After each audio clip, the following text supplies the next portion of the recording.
हाँ तो भाई अस्सलाम वालेकुम, क्या हाल चाल है। उम्मीद है कि सब खैरियत से होंगे। तो यार अभी बज रहे हैं सुबह के 8 और बिल्कुल अर्ली मॉर्निंग है। और बजाय इसके कि आज वीकेंड है, हम ज़्यादा देर तक सोते, हमें सुबह सुबह उठा दिया गया है। ये देखो यार, बिल्कुल कड़क धूप निकली हुई है।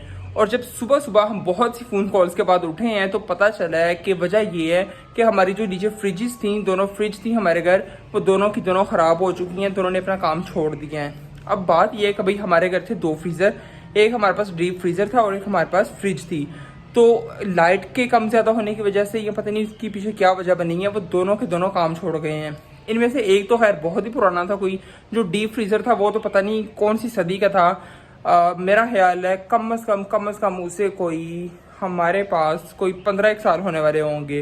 तो 15 साल से तो उसे मैं देख रहा हूँ और तब ऑलमोस्ट ये न्यू ही लिया था। तो ये न्यू लेने के बावजूद जो है वो 15-20 साल चल गया है। तो मेरा ख्याल है इसकी बड़ी बहादुरी है भाई, उसको वो सभी के सभी पहले मसले चल रहे थे। तो खैर कोई ना कोई वजह बननी थी और वो फ्रीज़र ने काम बिल्कुल दिया है छोड़। और उसके काम छोड़ने की वजह से ये एक दूसरा नुकसान हुआ कि उसके अंदर बहुत सी चीज़ें रखी हुई थी। उसके अंदर आटा, मतलब जो हम हाउस होल्ड की चीज़ें रखते हैं, हमने उसके अंदर मक्खन, दूध, दही और पता नहीं क्या क्या चीज़ें रखी हुई थी, सालन रखा हुआ था। तो प्रोबेबली वो भी पता चला है कि भाई वो सब चीज़ें हो गई हैं ख़राब। तो ये एक उल्टा और ज़्यादा नुकसान हुआ है। और जो दूसरी फ्रिज थी वो बाई की पोर्शन में फ्रिज पड़ी हुई थी, वो मैं अभी चल के आपको नीचे दिखाता हूँ। हालांकि वो अच्छी खासी थी यार, वो सही काम कर रही थी बिल्कुल। वो 2-3 दफ़ा बल्कि रिपेयर भी हुई है, लेकिन पता नहीं उससे क्या वजह बनी है। वो 3-4 साल पुरानी है, लेकिन वो भी बिल्कुल अब काम छोड़ गई है। तो अभी खुशकिस्मती से आप कहें कि एक हमें फ़ायदा ये हुआ कि हमारे घर एक न्यू फ्रिज भी पड़ी हुई थी। ये देखो भाई, हमने सभी चीज़ें जो हैं वो कह लो कि एक्स्ट्रा रखी हुई हैं, क्योंकि यहाँ पे कुछ भी कभी भी ख़राब हो सकता है। ये पाकिस्तान है, तो ये सोच के कोई एक आध चीज़ आप अपने घर पे एक्स्ट्रा ही रखना, अगर यहाँ पे आ रहे हो या पहले से यहाँ पे रहते हो तो भाई ये यहाँ के मसले मसाइल हैं। तो अभी लाइट इतनी ज़्यादा गई है, तो लाइट जाने की वजह से मैंने आपको बताया कि चीज़ें ख़राब हो रही हैं। तो 2 चीज़ें तो ऑलरेडी जो है वो उड़ चुकी हैं और तीसरी चीज़ को अब हम आज बिस्मिल्लाह करके लगाने लगे हैं। तो भाई ये जो फ्रिज मैं आपको दिखा रहा हूँ, मेरे पीछे आपको नज़र आ रही है, ये फ्रिज का असल में क्या है फंडा है कि भाई ये फ्रिज आई हमारी शादी पे, हमारे जहेज़ में। तो ये जब हमारी शादी में अभी आई है, तो हमारी शादी को कुछ ज़्यादा देर भी नहीं हुई यार, 9-10 माह हुए हैं, लेकिन इसकी ज़रूरत पड़ गई है लकीली। तो अभी इसे लगाया नहीं था। अभी हम क्या करेंगे कि इस फ्रिज को नीचे उतारेंगे, क्योंकि ये मेरा ऊपर वाला पोर्शन है। तो ऊपर वाले पोर्शन में ये फ्रिज होने की वजह से अब हम 2-4 लोग लगेंगे, किसी को बाहर से मैं भी बुलाऊंगा। तो ये हम अपनी फ्रिज को नीचे उतारेंगे, फिर इसको 2-4 घंटे लगेंगे। कि भाई जब भी आप फ्रिज नहीं लें तो ये आपको एडवाइस है, और ये लिखा भी होता है कि जब भी नई फ्रिज को आप ओपन करने लगें तो उससे 2-3-4 घंटे आप खाली को चलाएं। जब खाली को चलाएंगे तो उसके अंदर जो है वो इनफ कूलिंग पैदा होगी, और कूलिंग के बाद उसके अंदर जो गैस वगैरह होगी वो भी अपनी दोबारा से सर्कुलेशन के अंदर आ जाती है। आप एकदम से उसके अंदर चीज़ें वगैरह ना रखो। तो अभी ये जब फ्रिज को उतारते हैं तो फिर मैं आपको दिखाता हूँ कि भाई ये किस तरह हमने फ्रिज उतारी है, और फिर से लगाएंगे तो डेफिनेटली फिर ही सारा का सारा दोबारा से निज़ाम चलेगा। क्योंकि हमारे 2-3 पोर्शंस हैं, और 2-3 पोर्शन होने की वजह से अभी ये इसी पे ही हम डिपेंडेंट होंगे कि अभी एक फ्रिज को दोबारा से चलाएं और बाकी दोनों को या तो ठीक करें या एक और नई फ्रिज आएगी या कुछ भी होगा तो वो भी आपके साथ में डिस्कस करता हूँ। लेकिन ये सुबह सुबह का मसला था। तो भाई मसला आपने सुन लिया, और अब हम आपको लेके चलते हैं कि हमारा फ्रीज़र कहाँ पड़ा था। हमारा जो डीप फ्रीज़र था वो मैंने बताया नीचे मेरे जो पेरेंट्स का पोर्शन है वहाँ पे पड़ा था। तो ये रास्ता हमारा जाता है जी नीचे। अभी चल के देखते हैं कि उसकी हालत क्या है। बिल्कुल मुझे भी अभी पता चला है, और जाके देखते हैं कि भाई उसकी कितनी खराबी हुई है और क्या क्या जो है उसकी वजह से नुकसान उठाना पड़ेगा। अब ये भाई कहाँ पड़ा है, ये देखते हैं इसको। यहाँ पे हमारा पड़ा है जी ये डीप फ्रीज़र, जो कि उड़ चुका है, और उसकी हालत से आपको पता चल रहा है कि कितने को साल पुराना होगा। इसने यार काफ़ी टाइम निकाला है, ये मैं बता रहा था आपको 15-20 साल तो ये चल गया है। तो ये इसकी जो है अभी करंट की हालत है। तो ये देखो भाई, इसके अंदर जितनी भी चीज़ें, वो हाफ़ चीज़ें तो ऐसी हैं कि जिसे रेस्क्यू कर लिया गया है, निकाल लिया, और बाकी की चीज़ें अभी भी जो है वो बीच में पड़ी हैं। अब ये देख रहे हो इसकी कितनी हालत जो है वो ख़राब हो चुकी है। तो इतनी ख़राब हालत होने के बाद इसका सड़ना जो है या ख़राब होना था वो बनता ही बनता था। तो चलो कोई बात नहीं, लकीली मैंने आपको बताया कि हमारे पास एक फ़्रिज तो थी। अभी उसका सबसे बड़ा हम फ़ायदा उठाएंगे, और ये जो फ्रिज ख़राब हो चुकी है इसको ठीक करवाएंगे। तो अब हम चलते हैं भाई, हमारी दूसरी फ्रिज भी आपको दिखाते हैं कि उसको क्या वजह बनी है। दूसरी फ्रिज पड़ी इस पोर्शन में। तो ये हमारे घर का तीसरा पोर्शन, और ये तीसरे पोर्शन का तीसरा किचन। और मज़े की बात है कि यहाँ पे पड़ी है ये छोटी फ्रिज। ये भी खैर छोटी नहीं है यार, अच्छी खासी फ्रिज है, और ये अच्छी भली चलती ये आप देख सकते हैं। ये देखो भाई, इसने भी अपनी बत्ती बुझा दी है। बत्ती इसलिए बुझ गई है कि भाई इसकी ज़िंदगी की बत्ती बुझ गई है। तो अब इसकी ज़िंदगी की जब बत्ती बुझ गई है तो जब तक इसको दोबारा से इसके हॉस्पिटल नहीं पहुंचाएंगे तब तक तो ये दोबारा सांस लेने वाली नहीं है। तो जब तक इसके हॉस्पिटल पहुंचाएंगे तब तक क्या करेंगे भाई, तब तक किसी तरह तो गुजारा करना पड़ेगा। ये देखें भाई, इसका ये ऊपर कंप्रेसर वगैरह भी रखा था, इसके अंदर देखें आप कितनी ज़्यादा ये ब्लिंक कर रहा है। कोई ज़्यादा ये मेरे ख्याल से बोल्ट नहीं दे रहा है, इसके अंदर कुछ ना कुछ मसला हुआ है। या तो इसके अंदर मसला है, जो इसका कैपेसिटर इसे कहते हैं, क्या कहते हैं इसे, वोल्टेज स्टेबलाइज़र कहते हैं। तो या तो इसके अंदर यार मसला आया था या फ्रिज के अंदर मसला आया है। खैर जहाँ पे भी मसला है, मसला इस मसला। तो इस मसले को सॉल्व करने के लिए अब हम क्या करेंगे, ये तो परेशानी है यार, और अच्छी खासी परेशानी है। बहरहाल अब देखते हैं अब क्या कर सकते हैं यार। यहाँ पे ऐसे ही कुछ है, यहाँ तो चीज़ें आपकी उड़ गई तो उड़ गई, यहाँ आपने बचा ली तो ऑन टाइम आपने बचा ली। और ऑन टाइम बचाना ही जो है वो सबसे बड़ा यहाँ पे फ़न है।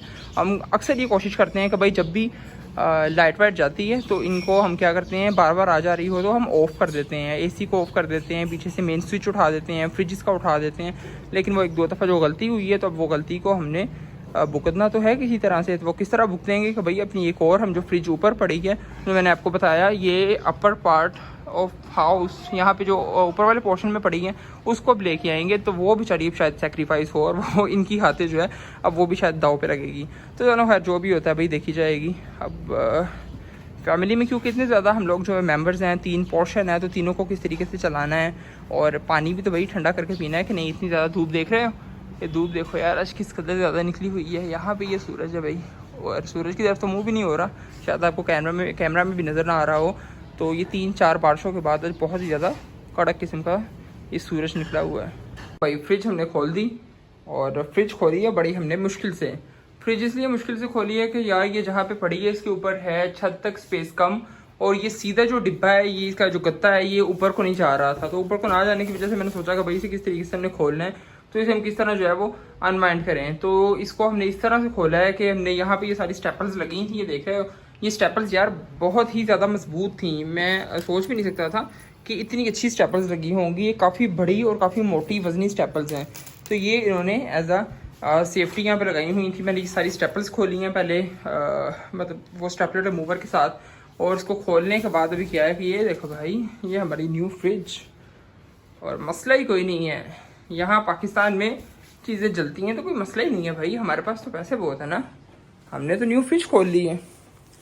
ये सब तो भाई जोक था, पैसे किसी के पास भी इतने नहीं होते, इसलिए अपनी चीज़ों का ख्याल करो। बताने का मकसद ये है कि अपनी चीज़ों का ख्याल करोगे तो ही आप उन्हें बचा सकते हो। अदरवाइज़ यहाँ पे आपकी जो हुकूमत है और जो सभी इदारे हैं, जो वापडा है, वो तो जलाने के लिए चीज़ें बैठे ही बैठा है ना, उसकी तो टेंशन ही छोड़ दो, उसका तो काम ही यही है ना। तो उसको उसका काम करने दो और आप अपना काम जो है वो जारी रखो। आपने क्या करना है भाई, अपना काम, आपने अपना काम ये जारी रखना है कि आप अपनी चीज़ों की खुद ही हिफाजत करो।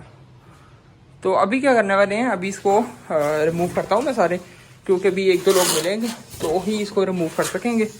और नीचे लेके जाएंगे, नीचे वाले पोर्शन में जो मैंने आपको दिखाया था कि भाई वो पड़ला घर हमारा है नीचे वाला पोर्शन, तो वहाँ से लेके जाना है। फिर देखते हैं इसको भाई नीचे किस तरह लेके जाएंगे मुश्किलों से। तो भाई फ्रिज आ गई अपनी जगह पे, और जिस तरह आई है ये बहुत ही मुश्किल है। हमने बड़ी ही ज़्यादा मुश्किल से इसे उतारा है। असल में मेरे से गलती ये हुई है कि मैंने सबसे पहले इसका जो है वो ऊपर जिस तरह आपको दिखाया था कि मैंने बॉक्स रिमूव कर दिया था, और इसकी सारी मैंने फॉर्म वगैरह जो साइड पे सपोर्टिंग इसकी होती है वो सारी मैंने उतार दी थी। तो उसको उतारने की वजह से यार आप कभी भी ये गलती ना करें, अगर आप कोई फ्रिज खरीदते हैं, कभी भी आगे चल के खरीदें, तो कभी भी उसे जो है वो पहले पैकिंग ना उतारिएगा। अगर आपने एक जगह से दूसरी जगह उसे शिफ्ट करना है, मैंने उतार दी थी तो उसकी वजह से ये बहुत ज़्यादा स्लिपरी है। ये सारी ग्लास की इसके ऊपर जो है ये कवरिंग है, शायद आपको मेरा बीच में कैमरा भी नज़र आ रहा होगा, मोबाइल नज़र आ रहा होगा। तो ये जो है ग्लास की कवरिंग होने की वजह से और साइड से भी ये स्लिपरी है, तो ये बहुत ही मुश्किल से हमने उतारी है। बहरहाल ये जहाँ पे चाहिए थी वहाँ पे अब रख दी गई है। लेकिन एक मसला अभी भी है कि इसका स्टैंड हमने नीचे रखना है। स्टैंड हमने रखा था, लेकिन स्टैंड का मसला ये था कि ये प्रॉपर खुला नहीं था, और ना खुलने प्रॉपर की वजह से इसका काफ़ी ज़्यादा इम्बैलेंसिंग थी। तो इम्बैलेंस होने की वजह से अभी दोबारा निकाला है और इसे अब बैलेंस किया, और अब इसे दोबारा से फ्रिज के नीचे रखेंगे तो ही ये मजबूती से रहेगी, अदरवाइज़ ये भी काफ़ी ज़्यादा हिल रही है। तो यार ये था आज का व्लॉग। मुझे उम्मीद है कि आपको जो है वो ये इंटरेस्टिंग लगा होगा। कुछ इन्फॉर्मेशन मैंने आपसे इसके अंदर शेयर करने की कोशिश की है, क्योंकि मेरा मैक्सिमम यही मेरा मोटिव है, मेरा यही मकसद है कि मैं आपके साथ ज़्यादा से ज़्यादा इन्फॉर्मेशन को शेयर करता रहूँ जो मेरे पास हैं, और जो डेली लाइफ के अंदर मुझे मिलती है इन्फॉर्मेशन तो आप तक पहुँच सकें। अब भैया फ्रिज के साथ एक जो है वो छोटा सा शॉट तो बनता ही बनता है। तो ये अब आ गए जी हम अपनी फ्रिज के पास और फ्रिज हमने रख दी है जैसे मैंने सारा आपको बताया है। हाँ, मैं आपको इसकी डिटेल से भी जो है वो लाजमी एक वीडियो एक और शेयर करूँगा जिसके अंदर मैं इसके सारे फीचर्स बताऊँगा, इसके अंदर कितनी स्पेस है, क्या कुछ है इसके अंदर। थोड़ा सा मैं आपको रफली दिखा देता हूँ। तो बहुत ही इसके अंदर ज़बरदस्त किस्म की जो है ना वो सारी स्पेसिस वगैरह हैं, आपको नज़र आ रहा होगा। और ये नीचे से मैं आपको दिखाऊँ तो ये देखो यार, इसके अंदर नीचे से भी काफ़ी अच्छे कंपार्टमेंट्स बने हुए हैं। तो मैं एक डिटेल के अंदर ये वीडियो शेयर करूँगा कि इसके अंदर क्या क्या फ़ीचर्स हैं और क्या क्या जो है ये कितनी बिजली के ऊपर चलेगी। इन्वर्टर है ये बेसिकली, तो वो आपके लिए बहुत ज़्यादा बेनिफिशियल होगा। इसलिए कि अगर आपने आगे चल के कोई इस तरह की परचेज़ करनी हो इलेक्ट्रॉनिक की चीज़, तो वो आपको उसमें एक हेल्प मिल जाएगी, एक बूस्ट मिल जाएगा कि आपके पास पहले ही कुछ इन्फॉर्मेशन हो कि हमें किस तरह की चीज़ चाहिए है। तो चैनल को यार लाजमी सब्सक्राइब कर देना। एंड पे चल के आपसे रिक्वेस्ट है और दूसरों के साथ भी वीडियो को लाजमी शेयर करना। जज़ाकल्लाह, स्टे ब्लेस्ड।